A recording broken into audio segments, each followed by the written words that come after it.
Hi guys, this is my review of the Stoeger S8000E-TAC nitro piston or gas piston air rifle. So let's jump right into it. We'll start with the stock. The stock is well shaped, well finished. You can tell that Stoeger put a lot of thought into this. They've got little checkering here. You got the cheek piece, which can be raised up in 3 or 4 positions with by changing that screw.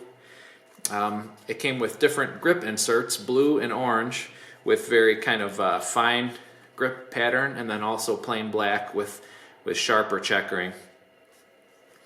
As for the adjustable cheek piece, as I said, it's adjustable to 4 different heights. For me, the lowest one gets me at the right level for the included scope and rings. And then with the scope mounted as far back as you can, then the eye relief is correct also.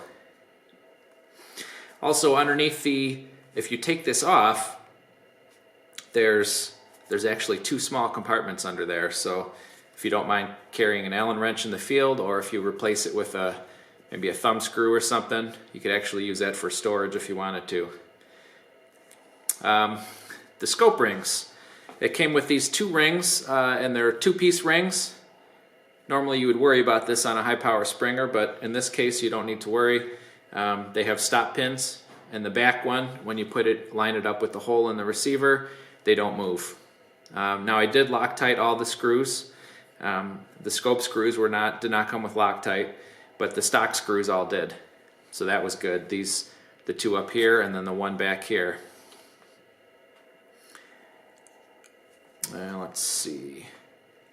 Up here on the stock, there's threaded brass inserts for Picatinny rails. It includes 2, 1 for each side.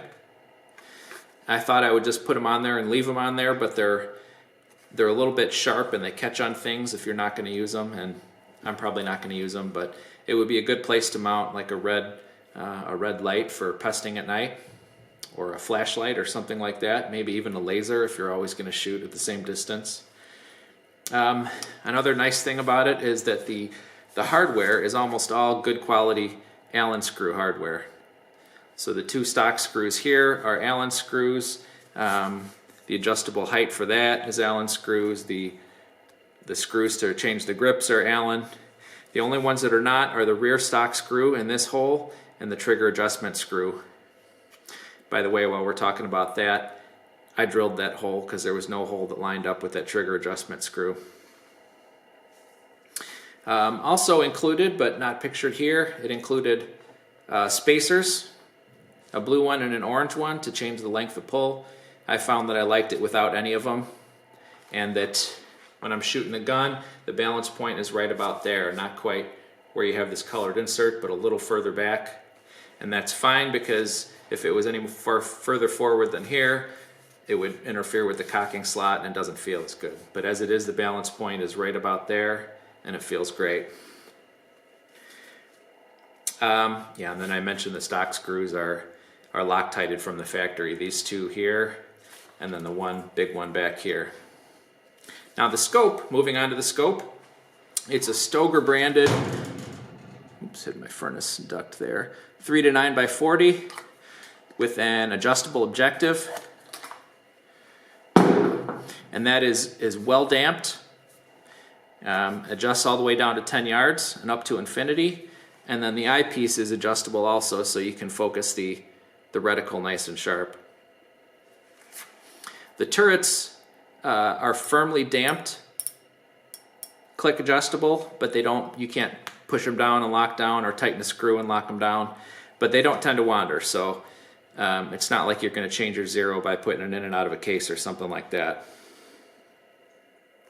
The only real downside I can find with the scope is that it has a duplex reticle and there are no holdover hashes or mill dots. It would be nice if they had that. Now, onto the suppressor.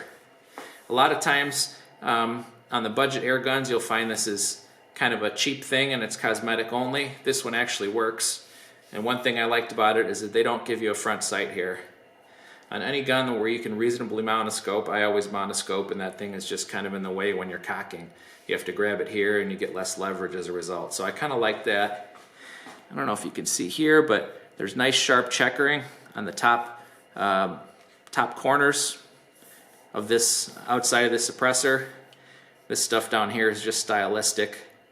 But you'll find that if you tend to slide your hand around on this, they're actually sharp enough they'll abrade your hand. So you want to take a firm grip on those.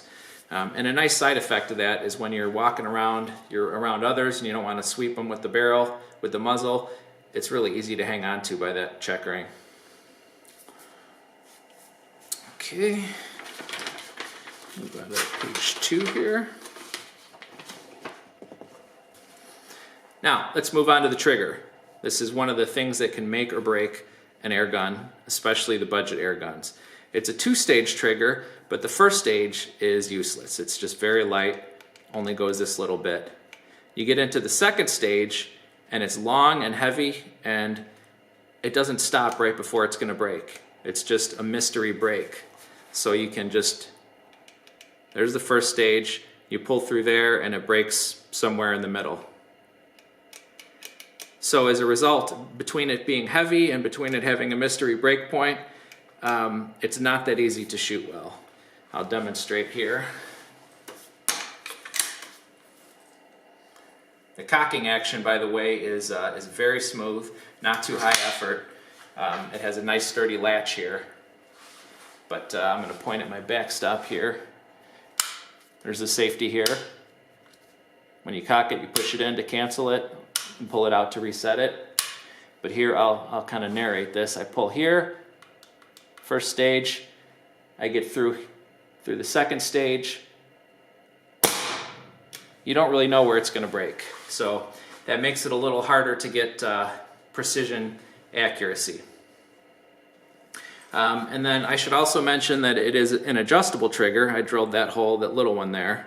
It's a little bit off center, but it still allowed me to get to the small number 1 Phillips just behind the trigger. And turning that screw one way or the other, I didn't notice any difference. Maybe it does something, but if it does, I couldn't tell what it was. Now, I think this may accept the Charlie Datuna GRT3 trigger. I think it's the same trigger as was in the old Stoeger X20, and I put one of those triggers in my X20 and it was awesome. I may fit one of those triggers and continue this later. If so, it'll be in the Gateway to Air Guns review post that I'm going to link in the video comments. Alright, I mentioned that the cocking is smooth, effort is 33 pounds. I could shoot this all day. What I'll do is I'll shoot, I'll cock it maybe 10 times and then alternate arms. No problem. The action. The shot cycle is smooth. It's a gas piston gun, so you probably would expect that.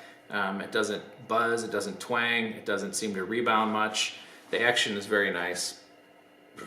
As for the specs of shooting, with Crosman Premier domes, it averages 709 feet per second with an extreme spread of 12 feet per second and a 16 foot-pounds of energy.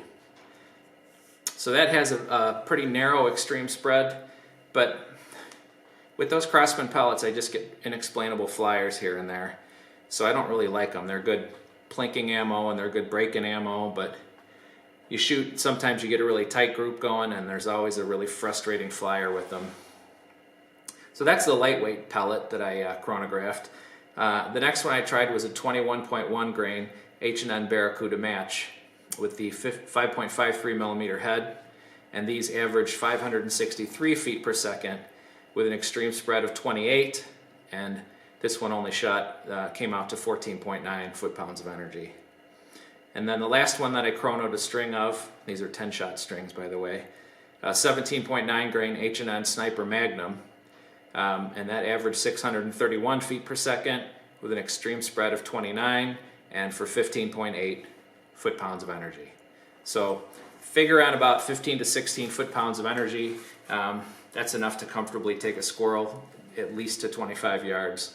You're going to be 12 foot-pounds or so when it hits, and that'll be enough even for long shots. Alright, accuracy. My best 10-shot groups at 25 yards were the JSB 15.89 and the H&N Field Target Trophy 14.7 grain. And those were 1.2 inch 10-shot groups at 25 yards. shooting from a good rest, but off of my hand in the front, and kind of loosen my shoulder and making sure I pull the trigger straight back.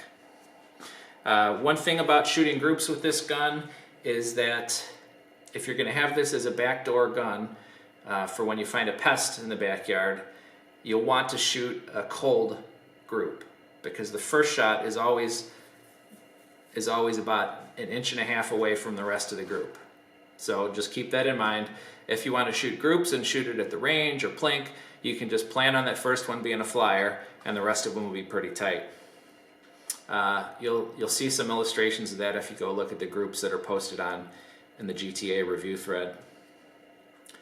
The worst pellets, I made notes of this, the worst pellets were JSB Express, which were 3.5 inches. I was not expecting that. Somehow the JSB RS, the even lighter ones, shot a lot better. The Express were awful, and then with the 15.89s, it was excellent, and then when you get to the 18.1s, then it opens up again. Craftsman Premier Hollow Point were 1.8 inches. They could be a lot better if they didn't have those random flyers, but they're okay for plinking and blasting, and maybe if you're going to shoot 10 to 15 yards, they'll be okay. RWS Superdome was also good at 1.2 inches, but for that one I only shot a 5-shot group, so not quite as good as a 1.2 inch group from the JSB 15.89s or the H&N Field Target Trophy. So overall, I really like this gun, and one thing I like about it is the stock. It's probably the best designed stock I've ever seen in a Springer, or in a plastic stock Springer anyway. It's comfortable. These panels here, you can just consider them pieces of flare. If you want it to have a little snap to it, you put the blue or the orange ones in there. If you feel like you need a little more grip, then you put the plain black ones in there, and they have the sharper checkering. The suppressor works, the cocking is smooth, the safety is nice that it's resettable. The included scope is not garbage. The included scope rings are not garbage because they have those stop pins. Just make sure you put Loctite in them. They actually took the time to Loctite the stock screws, which is nice, so they're not going to shake loose right away. Accuracy is not great. 1.2 inches at 25 yards is not competition grade or anything, but that's enough to hit a squirrel in the lungs, right? I think if it had a better trigger in it, you could trim that down to 1 inch or less. Probably not smaller than 3/4 of an inch at 25 yards though, so temper your expectations. If you're okay with that kind of accuracy, I'm reading right now these are selling for $200 at the time of this video. I think that's a fair price. It's clearly a nicer stock than you would get on a Craftsman or a Benjamin gun. Just a lot more thought went into the stock design. The scope is a lot better. The rings are good. The suppressor works. The only thing is just that trigger. If they could just sharpen up that trigger so it was predictable where it was going to break, kind of like what Craftsman is doing now with their clean break trigger, that would be great. It would make it a lot better gun. But as it is, I do recommend it. I like it, and I really like the stock. It doesn't have that forward angle, which tends to get uncomfortable when you're shooting from a bench. It's comfortable whether you're standing off hand or shooting from a bench. All right, thanks for watching, and remember to look at the video comments below. I'll link to the GTA review thread where I'll put stuff in there that I forgot to say here, and show some targets and shot strings and things like that. And I'll also put a link to the Google Sheet with the chronograph data for those 3 pellets. Thanks for watching, guys. See you next time.